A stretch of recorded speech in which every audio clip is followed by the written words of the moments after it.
Group 3 races run on the all-weather all year. It is the Chip Chase Stakes, sponsored by the Thames Networks. Group 3 over the straight 6 furlongs. 11 of them go to post. Number 1 is Ainsdale, mount of Connor VZ. Number 2, Bielsa, winner, of course, of last year's Air Gold Cup, the mount of Kevin Stott. Number 3, Edrart, came out around about an hour or so ago. That is now a non-runner. Number 4 is Glen Shield, the mount of Holly Gore, and 5 is Happy Power, mount of David Probert.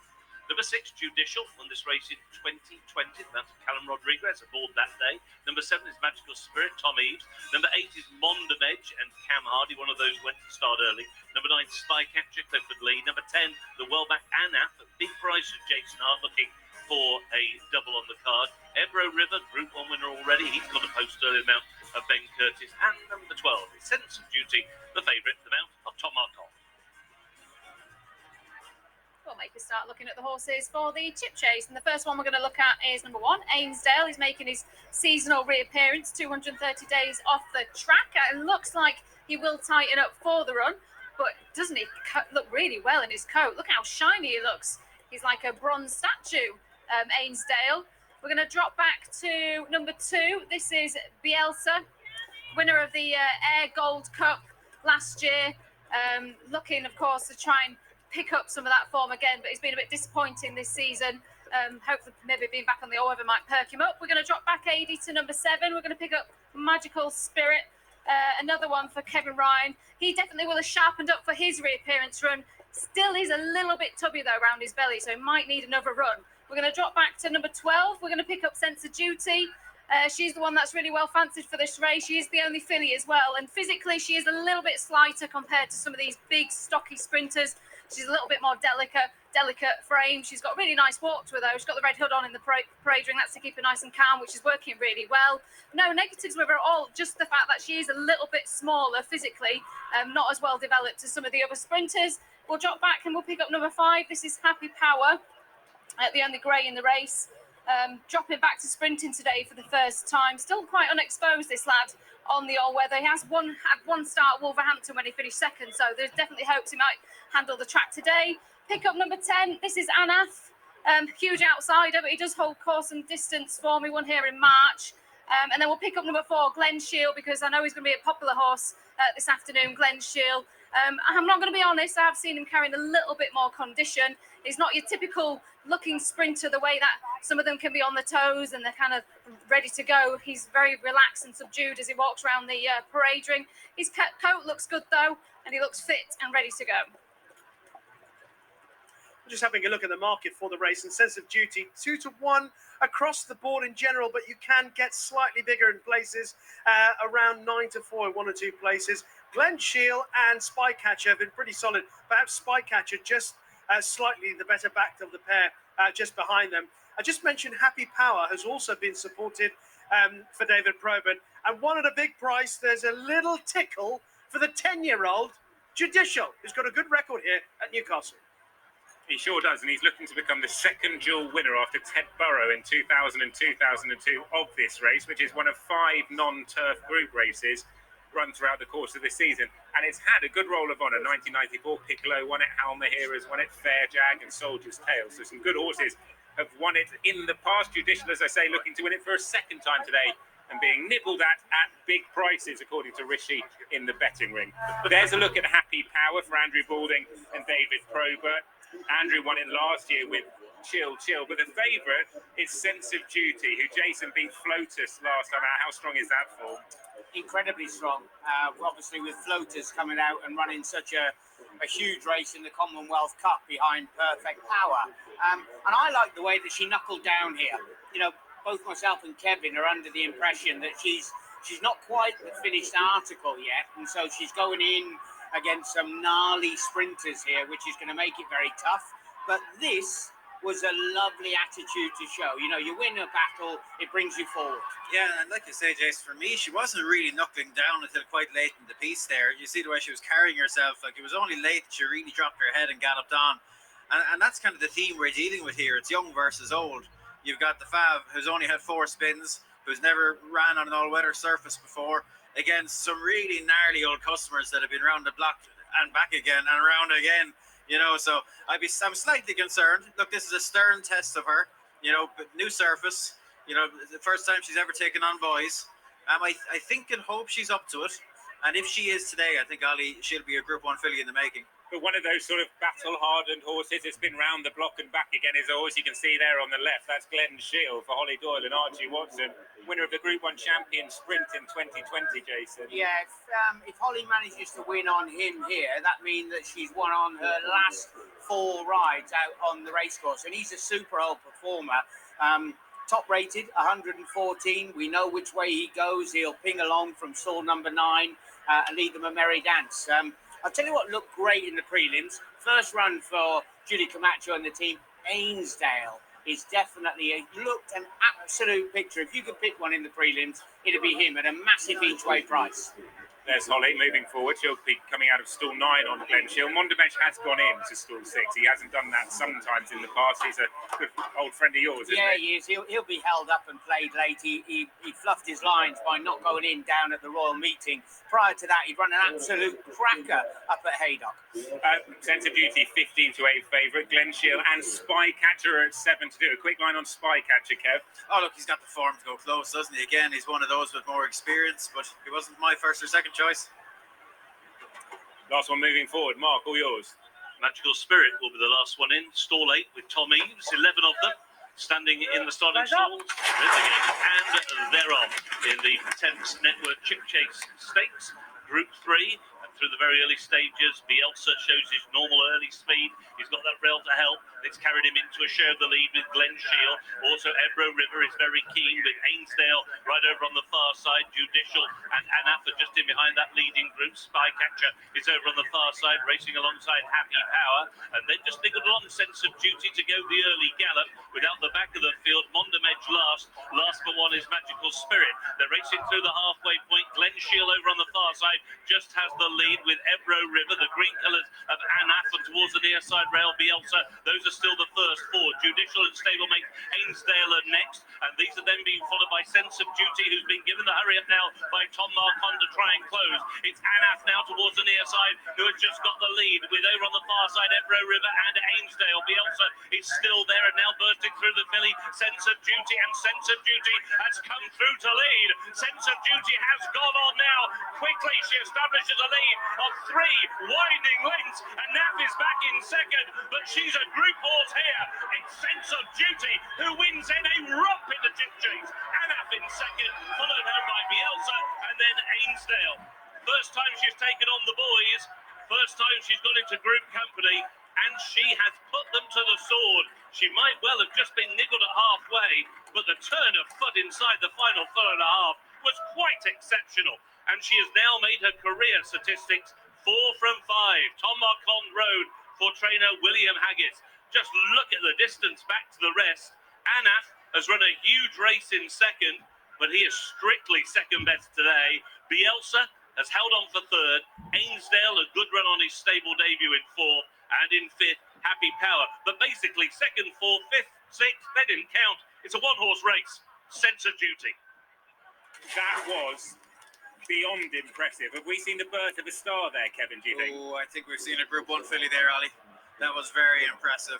You know, a little bit slow to find her stride, but out of the gates and early part of the race, just needed shades of niggles. She was quite strong in the bridle last time, so that was a contrast. But look, like this was a big difference for this filly, Ollie. New surface, you know, different class of company than she's met before.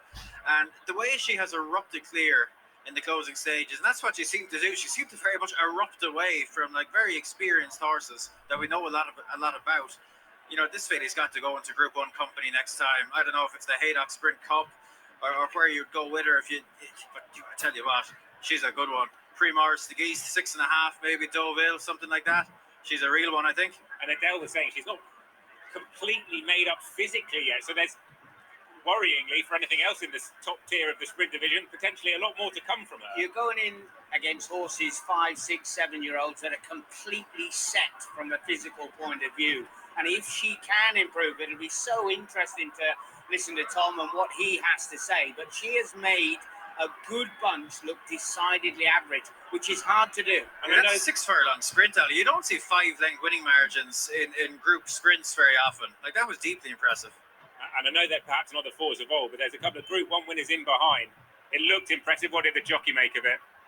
Well, let's find out what Tom made of it as we'll head back inside with Sense of Duty.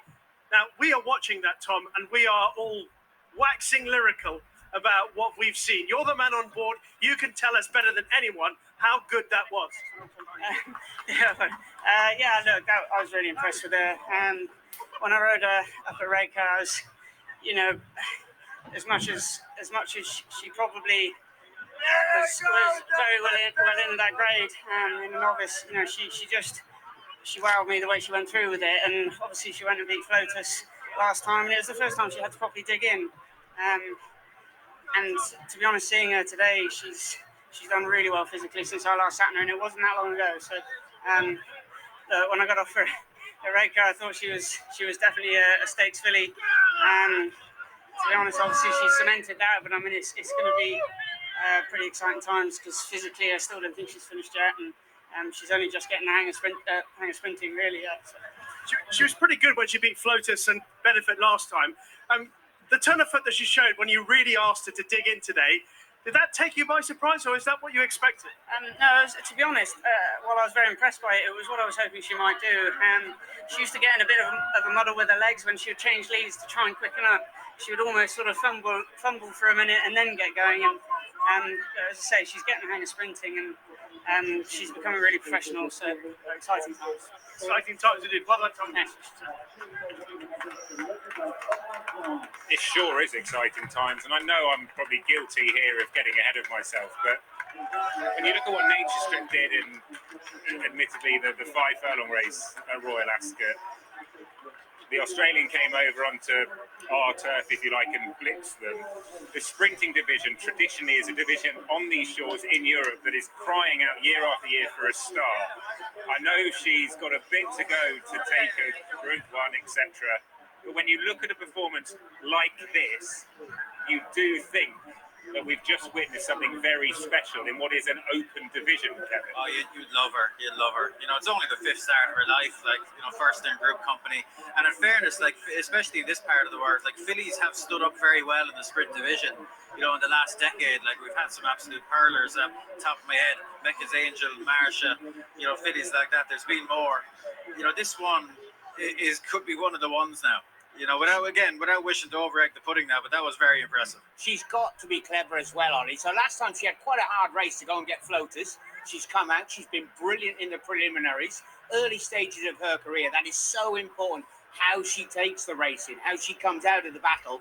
Watch when Tom eases off the petrol. Look at the ears. She's clever as well. Thank you very much. Is that enough? Have we done enough? Not only got a good engine, got a great mind. Where would you like to see her next?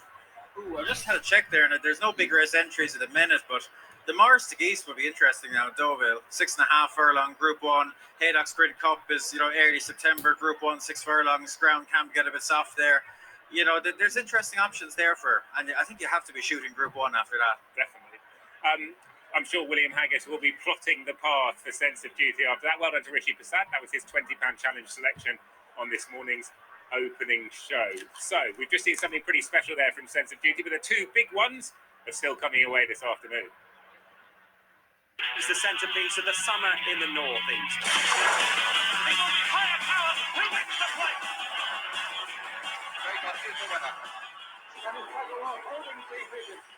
It is with hold in splendid isolation. Total Wealth come over the well-timed late challenge. High flying isn't stopping. St. Eric winning Carson storms into the lead. Who dares wins has won the play? All are in and ready to go for the Irish Derby, and they're off. Yes, driving away on Montreal. Juggle the leader pouring right away from the rival. Santiago, 14 Irish Derby, Gillespie O'Brien. The king of the day is running. Galileo driving the break and winning the Tour Derby. That's a good one, I think, Rainmaker. Hard Devlin sticking deep for Pat Wallace. Some terrific former winners of the Irish Derby, as you would expect for a race of its nature. The likes of Nijinsky, Grundy, Shergar, El Grand Senor, Monjeu, Galileo, High Chaparral, and of course Harzand after the late great Pat Smullen. This year's renewal sees Westover head the betting at 6-4, Tuesday 7-4, Hannibal Barca is 17-2. Lionel, I think, has got a chance in this at 12-1. Jamie Spencer on board for David Manouzier, 16-1 Pisbadil, 25s and bigger the rest. Westover's the market leader, just correct favourite in your opinion, Kevin? Ooh, you can have a debate about that, I think. Look, it was an excellent performance at Epsom, really. Like, look, he was drawn to. It wasn't an easy task for Rob Hornby, traditionally a difficult draw to come from. He did everything right. He was down the inside, 4 furlongs out. He's in a very similar position to the winner. They're making their headway together until that. And, if you watch his run relative to Desert Crown, he's gone from upside to him to when he finally gets open country. What's that cost him? 6 lengths? At the most crucial stage of the race, momentum lost, etc. And in fairness to him, without being given a really hard race, look at how much ground he's made up in the final furlong. Like, he was clearly second best on the day. How close would he have finished the Desert Crown with an uninterrupted run? Look, it's a subject for debate. I think the best horse won, but the second best horse didn't finish second. I agree with that. The horse he did finish second was 150-1. Could you argue that the strength of the Derby form, taking Desert Crown out of it, isn't up to that much? We shall find out, won't we? And I think that for me, we asked the question this morning. I think that the boys will be stronger than the girls. There was a big shout from people after Emily Upjohn had won the Musidora. Why didn't she go in the Derby? That was going to be, was that a possibility? We'll get a much clearer picture today. She lined up in the Oaks. Lots of people thought she was unlucky to just miss out. The horse that beat her was, you say she would have won? She should have won, yeah. She should have won. Tuesday was that did win, and hoping to become the first horse since 1994, Balanchine, as a filly to win the Irish Derby. It's a big ask, Ollie. And look, I thought Tuesday was maybe... I thought she didn't get the credit she deserved after this. Obviously, there was a lot of focus on Emily Upjohn because of the passage she had.